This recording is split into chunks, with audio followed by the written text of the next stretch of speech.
Hello, everyone, and welcome to the Happiness Journey with Dr. Dan podcast, where every journey is worth living. My name is Dr. Dan, and I'm your host for today's episode. I'm a bilingual neurolinguistic programming and cognitive behavior psychotherapist specializing in anger management issues, both court-appointed and private, marriage counseling using the EFT method, dissociative disorders, narcissistic personality disorders, depression, anxiety, dream analysis, and also provide life, business, and retirement coaching support. I provide individual one-on-one sessions in both French and English, and also do group settings. If you need any assistance, reach out to DMV Therapy and Coaching Services at 301-325-1550, and our website can be found at lifecoach.drdanamzallag.com. Today, I'm very, very excited about our 5th episode of season 16, and I have a very special guest, an intuitive coach and psychic medium, helping people overcoming grief and finding joy in life again, Mr. SethEliot. And just like every of my past episode, I will leave it up to him to be able to introduce himself, and as no one can do a better job. Seth, the floor is yours. Thank you, Dr. Dan. I'm so excited to be here. Thank you for having me. I appreciate the platform. So I'm an executive coach, an intuitive coach. I'm a psychic medium. I am an animal communicator. I work with LG parents of LGBTQ plus children to kind of help them navigate the landscape that is the LGBTQ world. This is what I'm doing actually most recently. But I do readings, I do healings, I facilitate healing meditations. There's a lot that I do. I also love to work with LGBTQ plus executives and creatives and influencers to help them find freedom again or find their smile again. And some people have called me a smileologist, which I'm trying to adopt every day. And essentially, I just help people to find, I help people find their smile again. And that was coined by a client of mine before, so I didn't actually come up with that myself. Not a problem. Well, thank you so much for taking time out of your busy schedule, Seth, to be able to join us and hopefully enlighten all of our listeners.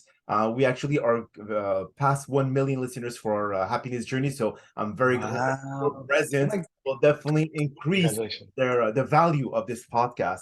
So we mentioned earlier that you are helping people overcoming grief. So have you gone yourself through some sort of grief that you have learned through your own personal experience on how to be able to, like share your experience with others and how for them to deal with the same predicament? Yeah, I've been through so much in my life. From coming out the first time as gay to coming out the second time as a psychic medium to being held at gunpoint 3 times, once in Colombia, once in New York, and then once in Mexico. I've survived cancer. I've survived numerous boyfriends, actually, 0 converting from HIV negative to HIV positive without becoming HIV positive. I don't know how that's possible. I mean, and everything in between, right? Like I've had every job known to man. HR has been very good to me. So I've been in HR for 15, 16 years. But, through it all, I found that I went through certain stages and phases. And that's why I created the SMILE method. Excuse me. So, and the GRACE method. So the SMILE method, sorry, let me just take a sip. The SMILE method is for helping people to overcome current obstacles, challenges, changes, transitions. Whereas the GRACE method is to help people heal from their past once and for all. And we can go into more detail on that, but I just want to kind of cover that. So it's because I've been through all of this stuff in my life and continue to go through stuff. I mean, I've even been a victim, let's say a survivor, right, of sextortion. Which, if you don't know what that is, essentially they hack onto your computer, get some private photos and videos, and then use that to extort money from you. That was terrible as well.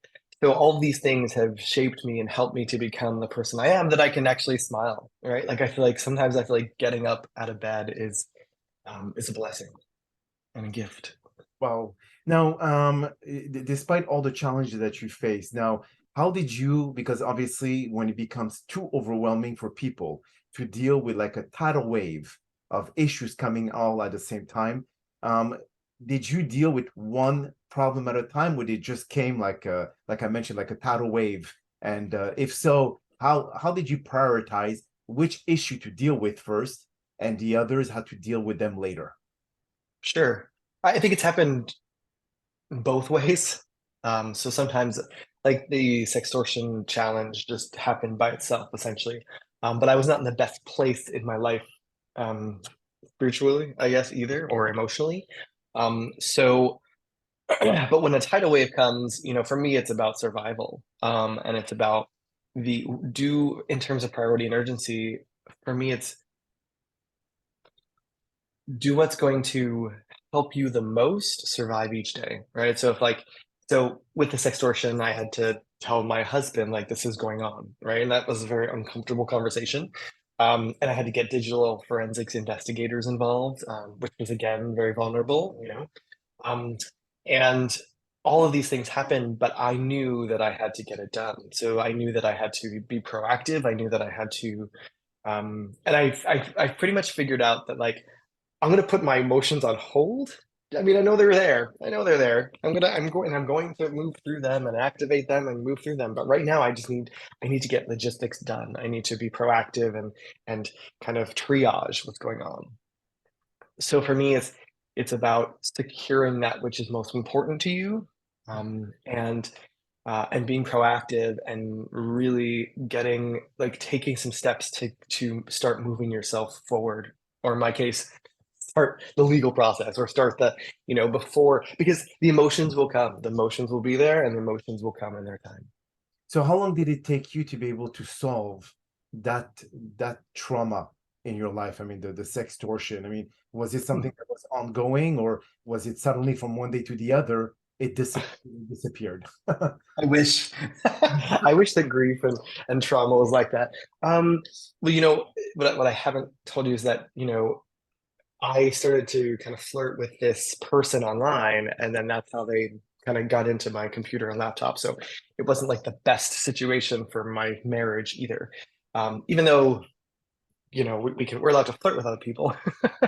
um, for me, I think the first couple weeks were terrible because I had to relive it every day. I had to literally continue the conversation on Instagram to ensure that it was enough information for the digital forensic investigators to take over. So I had to, knowing that this was going on, I had to knowingly kind of deceive this person, but also, like, talk to someone who was causing me this much pain. So I would say until even the case closed, like 3 weeks later, that's when I finally sighed. And I think that's when the emotions started to kick in.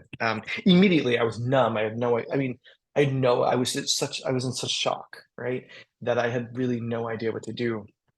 And this could be a good way for me to explain the Smile method and the Smile kind of the 5-step method, because I went through all of those 5 steps. It doesn't always happen linear, but this time it did. So I was in shock immediately, and then I went right into logistic mode. So after about 30 minutes of when I got the kind of the email of, like, I'm going to ruin your family, your job, your life, I'm going to tell your parents, your husband, blah blah, and then demanded money. I was in shock, but then I was like, okay, so what do I do? So I looked up. I didn't even know what a digital forensic investigator was. So I was like, how do I get an investigator? Blah, blah. So within 2 hours, I was on the phone with someone talking, and then they said, you have to tell your husband right away. Like, this is not, so then I literally had to do that, like, same day. It was a lot. It was a lot to go through. But I consider that, so S is for shock, right? M is for mock acceptance. And I think mock acceptance is actually taking action on the logistics. So it's part denial and part acceptance. So I'm moving through it, and I'm like, okay, I know that I'm going to feel emotions, but I'm just not feeling them now. But I'm going to get through all these actions, right? And then after the 3-week mark, when I finally sighed and was like, okay, and I started talking to my husband more about what was going on, that's when the emotions started happening. That's when I would laugh incessantly and then cry incessantly, and that's what I call in overwhelmdom. So it's like the overwhelming feelings of significant and poignant emotions. And so that took a while. I'm not gonna lie, like a couple of months maybe of, like, just not feeling like myself. And then as I was going through that process, I'm going through what's called L is for learning, right? So I'm learning and reflecting on what happened, what I could have done better, what I'm missing from my life that made me, like, flirt with this other person, like all these things that. And by the way, I've never shared this before on any podcast. So, um, so Because it recently, I mean, happened like within the past 2 years. Usually I talk about cancer or like surviving kidnap, but this is newer and more fresh too. So the learning part is reflection. So what can I do better? What should I have done? And then also, how can I help more people in the future going through sextortion? And that takes a while. I'm even still in that mode, if you will. I'm still like every time I don't talk about it often. So when I talk about it, I can feel the emotions come back and I'm like, okay, this happened, yes, and it was a terrible situation, but I've now made the best of it. It's now 2 years later. So now I feel like I'm getting to the part E, which is embrace. So I don't feel like acceptance is enough anymore because we live in the 21st century. And if we just accept what happens to us, we won't ever really embrace what happens to us. And when we embrace it, we then become grateful for it. Not that I'm grateful yet completely for that situation, but I am grateful for what it has brought. I'm grateful for certain parts of it, what it's brought into my life, how it has helped my husband and I, how I know the signs to look for. I can now relate and connect with people on a very different level that have been through something similar to this, and I can also help others that are going through this or been through this. And I think it's almost another like badge from my life that earned now. Like, okay, I've been through this. So it's like now it's almost 2 years later, and you know I would say I'm like 95%, right? And I hope to get to 100 or 99.99. But it is a lesson that I will never forget. And also, it's a good story in the sense that it helps other people realize that because a lot of people see, this perception of me online, and I'm very authentic and real, but like I do have a really good life and I'm very blessed and privileged. Um, and so it makes me more human to go through these things, and it makes people connect with me more that have been through similar situations. So I use everything as a learning tool for myself as well as to give it to others. That was a very long-winded answer. Oh, definitely elongated, yes. But so if we feel that sometimes people are going through grief, loss of a loved one. I mean, in this case, you really lost your identity for that time, for that period of time. So when you help others, let's say if they lost someone from cancer or any other illnesses, is there similarity from what you've gone through with the sextortion to someone's going through with a loss of a loved one? I think that from a smile method perspective, yes, there are definitely similarities. I just feel every single loss I feel is completely different and completely unique for each person because you don't know what type of such set of situations, right? But I've also lost people to cancer. I've also had cancer. So there is that nuanced kind of experience that I don't want to say wisdom, but like I move in there, but with like the experience that I have being there. So yes, there are definitely similarities, and there's definitely we're all going to go through those. I feel like we're going to go through those steps and more. And we might even, something will trigger us. We'll go back and we'll feel these emotions and then we'll work our way back. So it's all relative. But I do believe that, yes, it's definitely similar in the way that we handle, the way that we respond, and the way that we move through loss. So I feel like that's why I put this out there, and I want everyone to know about the smile method or all my methods, because I feel like there is a beautiful truth to moving through these different stages, and it's all about healing, right? Like if I really wanted to say something, I'd say it's the 5-step method to healing, but I really feel like the 5-step stages to move through trauma, to move through grief, to move through loss. So tell me, Seth, do you think there's a similarity for, I mean, a connection between when someone is a caregiver of someone who's going through cancer, okay? And obviously when they go through cancer, the person is not always in a good mood, they're in pain through chemotherapy and so on and so forth. So the caregiver usually takes the whole brunt of their mood, of their actions and so on and so forth. So when they lose that person from cancer, is there a sign of relief by the same time of grief? So those two, can they interconnect and work in the same mold, if we could say it this way? Because you feel like, okay, now this person is in a better place, they're not suffering anymore, they're not in pain, but at the same time it's like, okay, now I don't have to deal with all those responsibilities that I dealt before. So how does that balance between both? Because we are humans, and complex beings and complex spiritual beings and emotional beings. I believe we can have 15 different emotions at once. And I know this particular one myself because my mother-in-law, I was there. She passed. We were there for the last 10 days because she's in South Africa, and we were her caretakers and caregivers, and we all felt that relief as well as such deep sadness, right? Um, and there's lots of things I would kind of recommend and suggest before, like have all those conversations, have all the talks, get everything kind of organized in a way with your loved one. But I think there's so many emotions. It's not just relief. It's also, I mean, there's also sadness, but also kind of like relief in the sense that I don't have to do anything anymore, but also relief that they're not in pain anymore, or relief that they're in a better place, or relief that they're in I mean, I believe that everywhere is heaven compared to here, you know?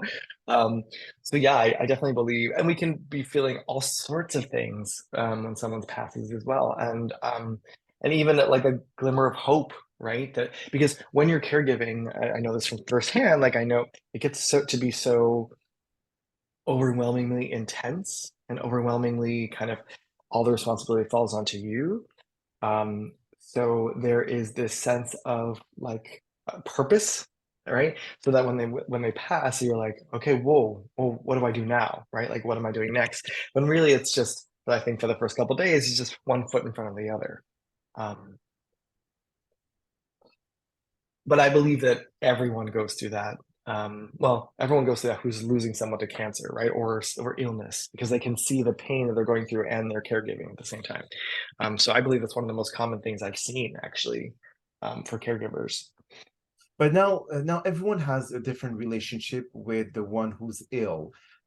Is it hard to customize your teachings and your consulting, I would say your coaching, for everyone to be able to feel something that is linear, because there's nothing linear about it.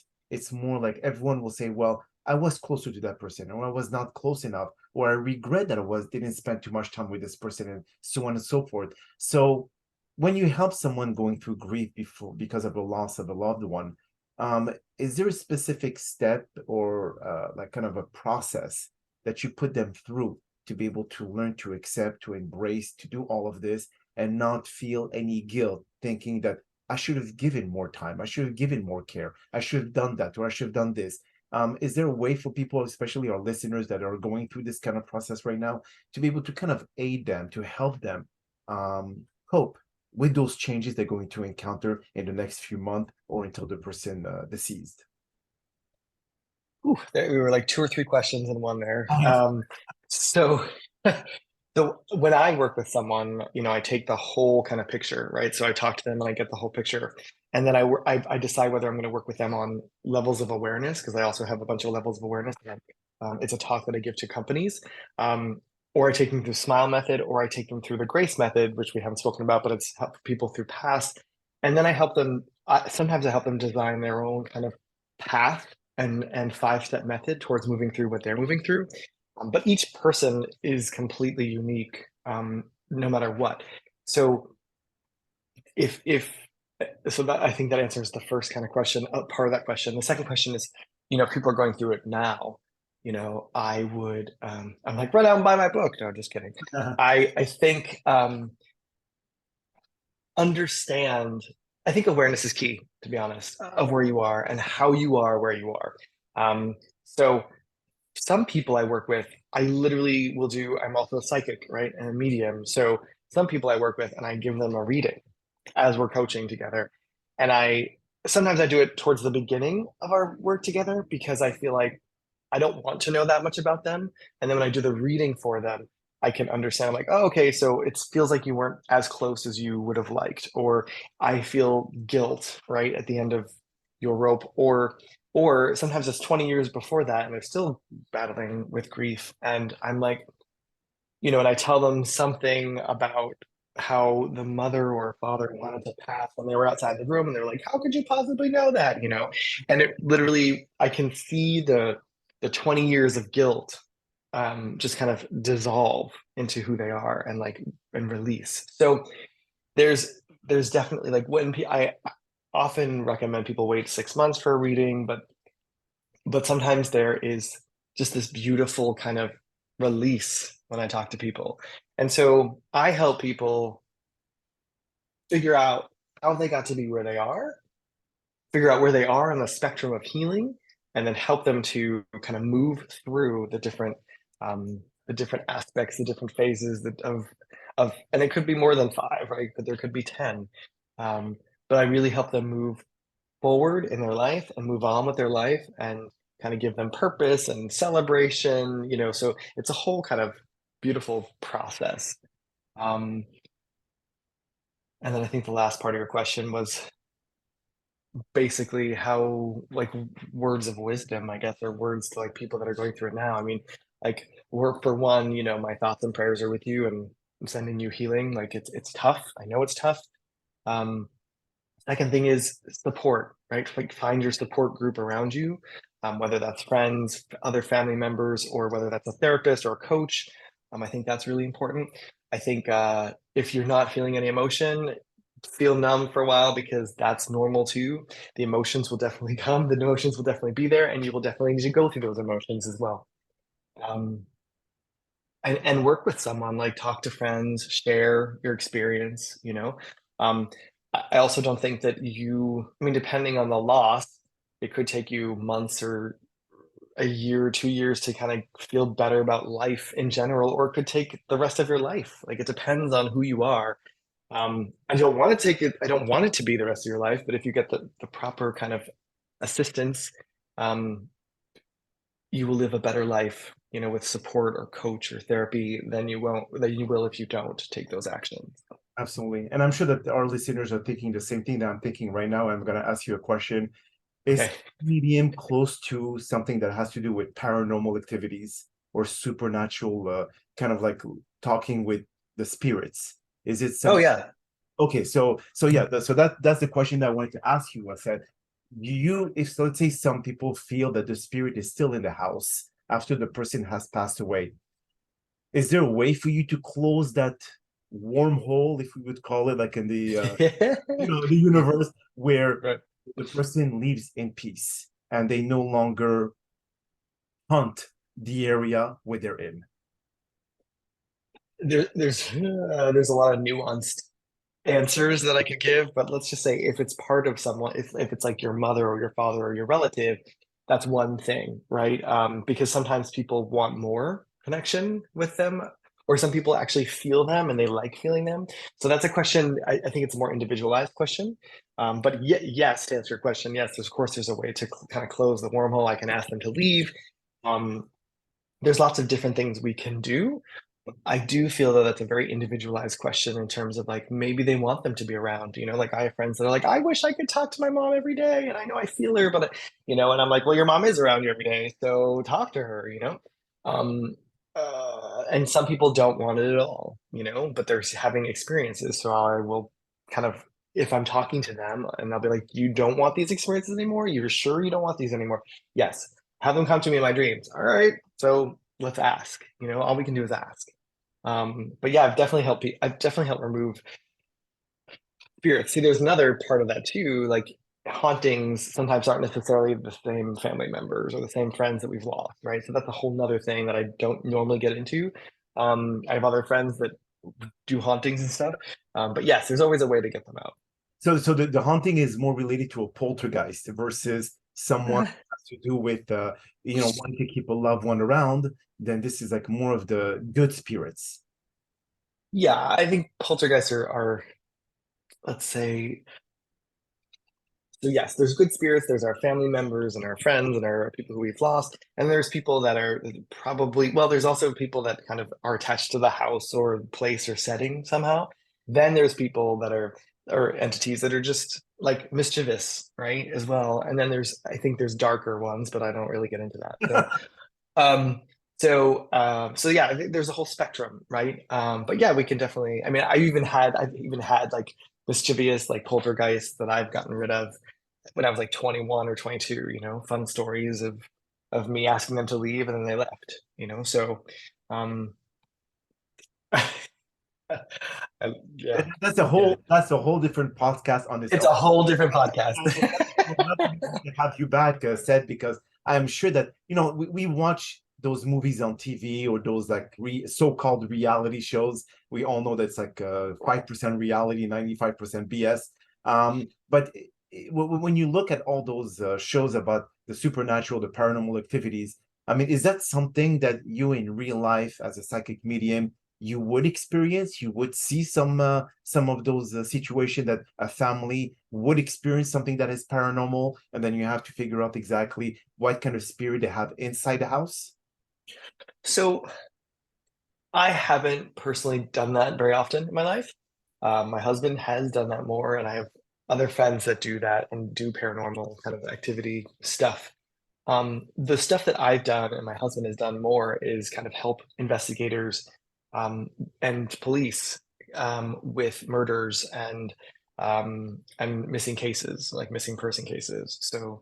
Um, so it's more. I think I help more with like the murders and that side of the world versus like the paranormal activity. I mean, could I do it? Probably, Mhm. um, but I have other friends. If you do want to do a podcast, I have a great friend that would love to probably talk about her paranormal experiences. Absolutely. Something that I was always very, very curious as a therapist, because obviously I'm more into something that is tangible when it comes to mental illnesses and all. But so the paranormal side, I was always curious. I'm not sure where I stand in terms of believing it or not believing it, or if it's really something that is it, I don't know, really someone connecting with the dead or connecting with the spirit. I mean, is there any truth to that? If there was, I mean, obviously, there would be a lot more. But I read a lot that those who are connected to the spirit, are they really just are good investigators, so they know all the intricacies of what the other person wants to believe?